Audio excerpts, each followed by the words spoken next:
We're in, and we're rolling. All right. Hello, welcome to another episode of Super Half Brothers. I am Feel My Spandex. And I am Well I Give Up.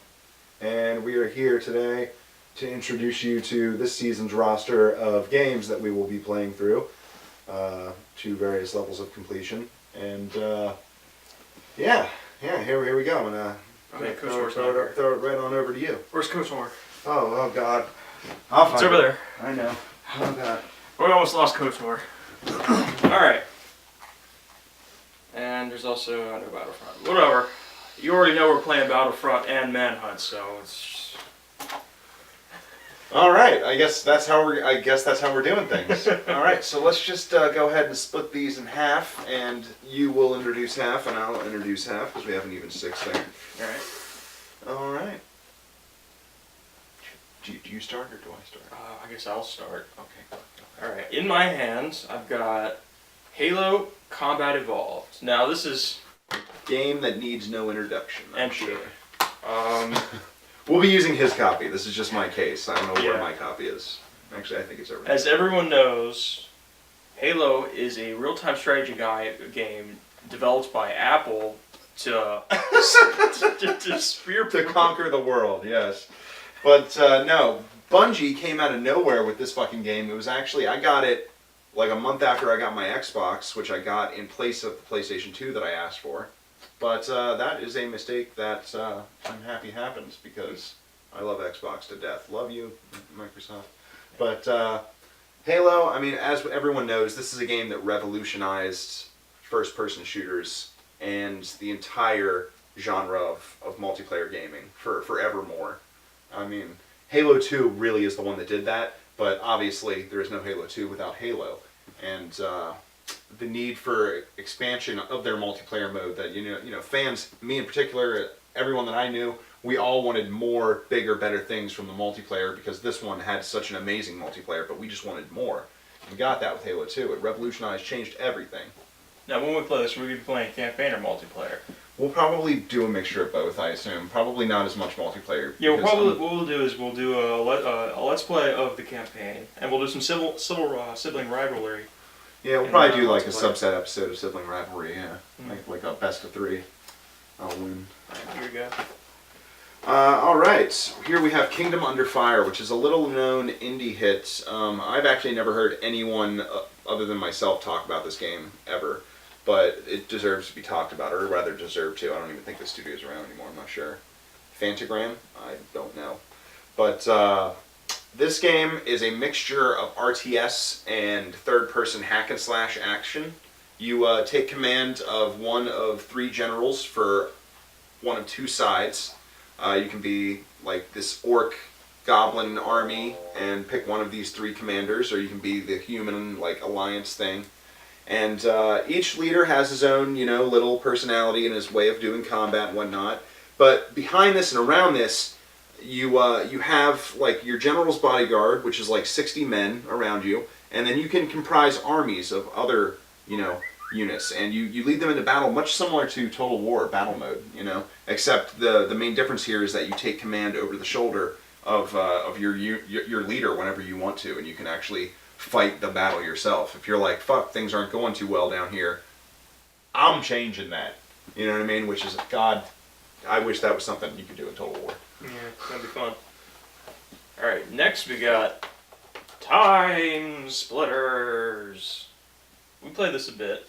Yeah, we have played that a bit off camera. Off camera. So. Timesplitters 2. Tell them what you thought of it.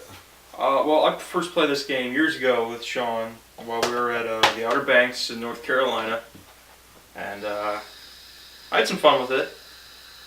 Sean, I don't think you remember that. I do remember it a little bit. A little bit. But what I can tell you about this game is it pretty much carried on the legacy of, you know, GoldenEye, Perfect Dark, especially Perfect Dark with all the alternative game modes in the multiplayer. You know, having, you know, bots and like they have an assault mode. One team defends a territory while the other team storms it, and you know they have just the multiplayer in this game is quite amazing, and the single player mode, from what I remember, was pretty funny. It was a pretty lighthearted, pretty spoofy, like just a good throwaway kind of story mode. Mhm. But really what shines here is the multiplayer, which is I think what we'll be playing most of. Maybe we'll do some campaign, but the multiplayer really, I mean, there's just so... It's really fun. There's so many paces to take that game through. I mean, games that come out nowadays don't even have this array of game modes, which is something that really should be talked about. Or characters. That's kind of... Yeah, I mean, this game includes a mechanic where you, in multiplayer, pick your character from a roster of maybe 50 or 60. You can unlock more by playing the story. And each character has not only their own personality, but their own mechanics that go into play when you're playing as them. You know, resistance to explosives or fire or overall health. You know, as well as speed and mobility. You know, you can play as a monkey that's 3 feet tall and be hard to hit, or you can play as a giant ogre that takes a mountain of punishment to put down, but is a mountain himself. You know, easy to hit. Yeah. Any other thoughts? It looks like this game was made in 2005. So yeah. It's a fairly early game to be throwing out all these kind of mechanics. Stuff we wouldn't be seeing coming around till modern times. And even then sparingly. Yeah. But again, I want to point to the fact that a lot of these mechanics were seen at play in Perfect Dark, which was, gosh, 3 or 4 years before that. Yeah. You know, like. So I mean, studios have been ambitious before. You know, and it's kind of a shame that the Timesplitters series got dropped. You know, EA made this game. EA made this game. You know, EA can make good games. We know that. And they just made Battlefront. Timesplitters 2. How can this game in 2005 be miles ahead of Star Wars Battlefront EA that just came out? Amen, brother. Tell it to the streets. Leagues ahead. Tell it to the streets. And this didn't even... Oh, it does have an online multiplayer feature. I bet it's dead. I bet they killed this like a year after the game came out. Yeah, they probably did. Yeah, we all know that those Xbox originals are no longer supported.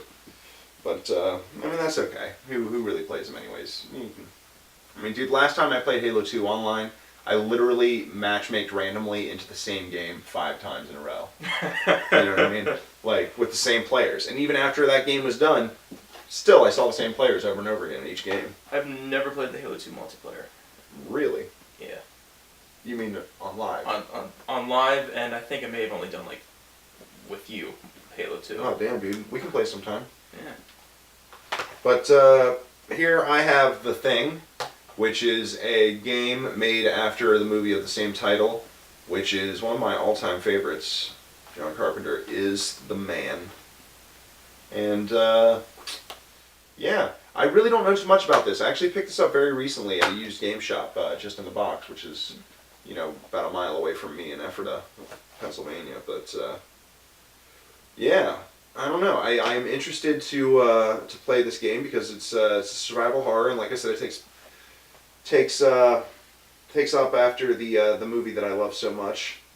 And oh, look here! It's got it features the hit song "After Me" by Saliva. I don't even know if those guys are alive anymore. I really don't. Before now, I've never even heard about it. So. I've heard of Saliva like once. I think they're pretty heavy rock, but I'm not really sure. I watched a review of this game by Spoonie, and he was fairly critical of it. There was apparently a good bit of glitches in it. I don't know if we're going to be running into the same things. However, it'd be fun if we did. It will be fun. Glitches are always fun to riff on. But you know, the thing. One thing I also want to mention is when I picked this up, I did so after researching and finding reviews, and the game did hold well to criticism when it came out. I mean, it was reviewed pretty positively by most of the things that I read. So, I mean, I'm not saying the Spoonie's wrong. He's probably right. Probably is very glitchy. But still, I'm hoping we can see past that and get some good gameplay out of it, because I've read that there is some to offer here. Right here, I have Deus Ex Invisible War. I've never played the Deus Ex games. I have. I actually played this one several times, never got that far into it. It really just wasn't my cup of tea back then. I wasn't as big into RPGs and more free-forming, free-flowing games. I was more into the tighter linear type games, you know, less decision-making, less choices. However, I did play the later Deus Ex games, the more recent ones, and they are absolutely fantastic. So I'm very excited to dip back into the origins of the series and, you know, kind of visit this one for the first time. with fresh eyes. You know, like I said, I've only played like an hour, 2-3 hours of this before. Really, the only thing I remember is that it starts in like a gym, I think. But yeah, this game is amazing. It's always been kind of a background sleeper hit. I mean, obviously Deus Ex is doing something right. They have managed to keep their series alive for a very, very long time. I mean, we have a new one coming out this next year, which looks absolutely incredible. And obviously the series has been around for a long time because this game was made when? Let's see, 2003. 2003.